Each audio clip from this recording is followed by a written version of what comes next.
আজকের গল্প শরৎচন্দ্র চট্টোপাধ্যায়ের লালু। আমাদের শহরে তখন শীত পড়েছে। হঠাৎ কলেরা দেখা দিল। তখনকার দিনে ওলা ওঠার নামে মানুষের ভয়ে হতজ্ঞান হতো।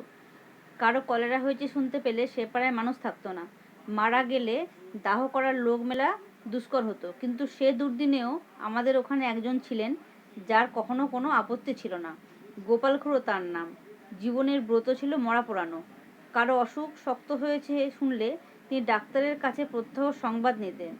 আশা নেই শুনলে খালি পায়ে গামছা কাঁধে তিনি ঘন্টা দুই পূর্বেই সেখানে গিয়ে উপস্থিত হতেন।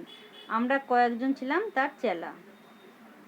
মুখ ভার করে বলে যেতেন, ওরে আজ রাত্রিটা একটু সতর্ক থাকিস, ডাকলে যেন সাড়া পাই। রাজদ্বারে শ্মশানে চ, শাস্ত্রবাক্য মনে আছে তো? আজ্ঞে আছে বই কি, আপনি ডাক দিলেই গামছা সমেত বেরিয়ে পড়ব। বেশ বেশ, এই তো চাই। এর চেয়ে পুণ্যকর্ম সংসারে নেই। আমাদের দলের মধ্যে ছিল লালুও একজন। ঠিকাদারির কাজে বাইরে না গেলে সে কখনো না বলতো না। সেদিন সন্ধ্যাবেলা বিষণ্ণ মুখে খুড়ো এসে বললেন, বিষ্টু পণ্ডিতের পরিবারটা বুঝি রক্ষে পেলে না। সবাই চমকে উঠলাম। অতি গরিব বিষ্টু ভট্টাচার্যের কাছে বাংলা স্কুলে আমরা ছেলেবেলায় পড়েছিলাম। নিজে সে চিররুগ্ন এবং চিরদিন স্ত্রীর প্রতি একান্ত নির্ভরশীল। জগতে আপনার বলতে কেউ নেই।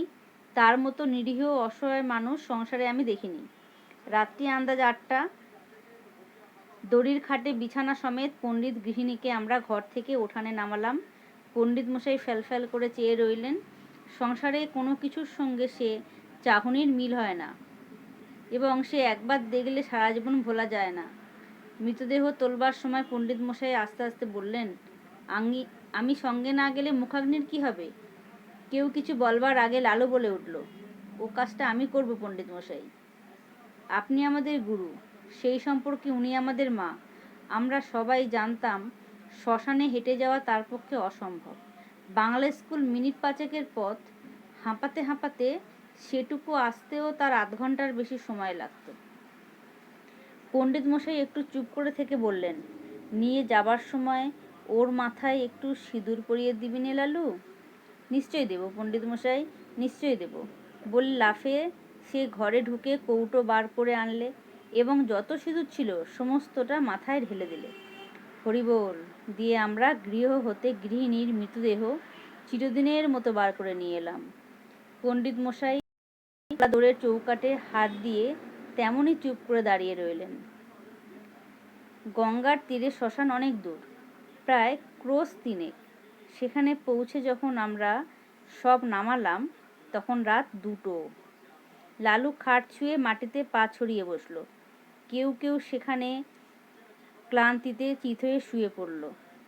শুক্ল দ্বাদশীর পরিস্ফুষ্ট জ্যোৎস্নায় বালুময় বহুদূর বিস্তৃত শ্মশান অত্যন্ত জনহীন। গঙ্গার ওপার থেকে কনকনে উত্তরে হাওয়ায় জলে ঢেউ উঠেছে। তার কোনো কোনোটা লালুর পায়ের প্রায় নিচে পর্যন্ত আছাড় খেয়ে খেয়ে পড়ছে। শহর থেকে গরুর গাড়িতে পোড়াবার কাঠ আসে। কি জানি সে কতক্ষণে পৌঁছবে। 8 ক্রোশ দূরে পথের ধারে ডোমদের বাড়ি। আসার সময় আমরা তাদের হাঁক দিয়ে এসেছি, তাদের আসতেই বা না জানি কত দেরি। সহসা গঙ্গার ওপারে দিগন্তে একটা গাঢ় কালো মেঘ উঠল প্রবল উত্তরে। হাওয়ায় হু হু করে সেটা এপারে ছুটে আসতে লাগলো। গোপাল খুড়ো সভয়ে বললেন, লক্ষণ ভালো ঠেকছে না, বৃষ্টি হতে পারে। এই শীতে জলে ভিজলে আর রক্ষে থাকবে না। কাছে আশ্রয় কোথাও নেই, একটা বড় গাছ পর্যন্ত না। কতকটা দূরে ঠাকুর বাড়ির আমবাগানে মালীদের ঘর আছে বটে, কিন্তু অতখানি ছোটা তো সহজ নয়। দেখতে দেখতে আকাশ গেল ছেয়ে, চাঁদের আলো ডুবলো অন্ধকারে। ওপার থেকে বৃষ্টিধারার শোঁ শোঁ শব্দ এলো কানে। ক্রমশ সেটা নিকটতরে হয়ে উঠল। আগাম 2-10 ফোঁটা সকলের গায়ে এসে পড়ল তীরের মতো। কি করি ভাবতে ভাবতেই মুষলধারায় বৃষ্টি নেমে এলো। মরা রইল পড়ে। প্রাণ বাঁচাতে কে যে কোথায় ছুট দিল তার ঠিক ঠিকানা নাই। জল থামলে ঘণ্টাখানেক পরে একে একে সবাই ফিরে এলাম। মেঘ গেছে কেটে, চাঁদের আলো ফুটেছে দিনের মতো। ইতিমধ্যে গরুর গাড়ি এসে পৌঁছেছে। গাড়োয়ান কাঠ এবং সপ্তাহের অন্যান্য উপকরণ নামিয়ে দিয়ে ফিরে যাওয়ার উদ্যোগ করছে। কিন্তু ডোমেদের দেখা নেই। গোপাল খুড়ো বললেন, ও বেটারা ওই রকম, শীতে ঘর থেকে বেরোতে চায় না। মণি বললে, কিন্তু লালু এখনো ফিরল না যে কেন? সে যে বলেছিল মুখে আগুন দেবে, ভয়ে বাড়ি পালালো না তো? খুড়ো লালুর উদ্দেশ্যে রাগ করে বললেন, ওটা ওই রকম।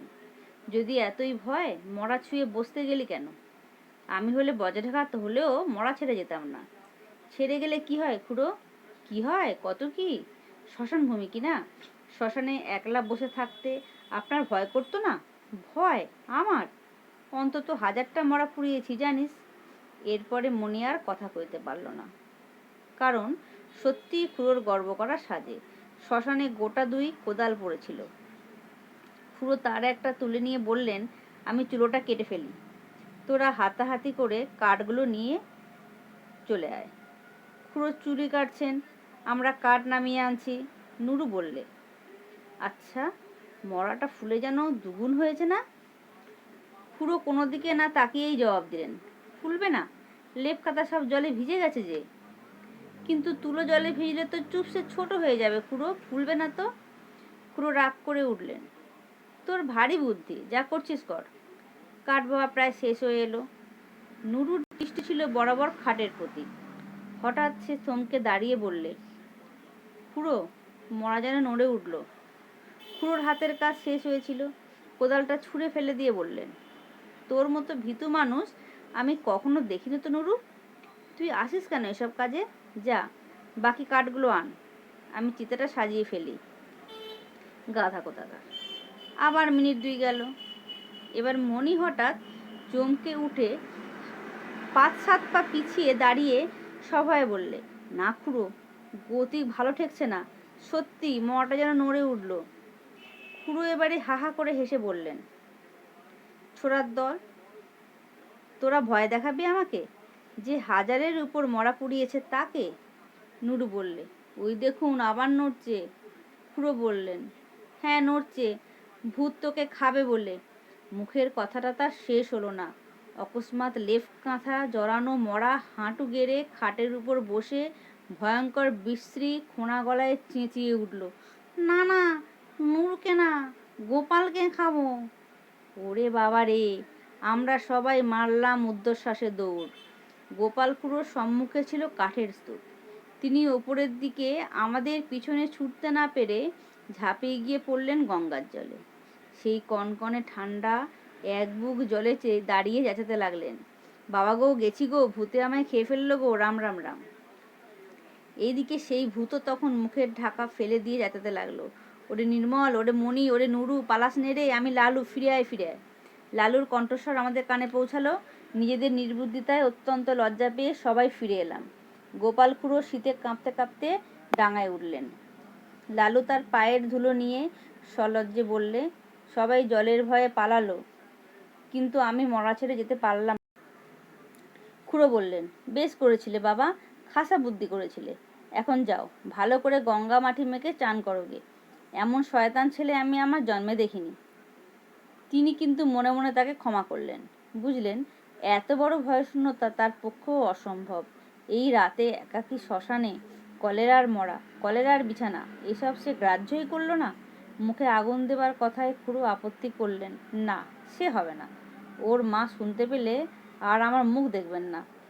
সবদাহ সমাধা হলো। আমরা গঙ্গায় স্নান সেরে যখন বাড়ি ফিরলাম, তখন সেইমাত্র সূর্যোদয় হয়েছে।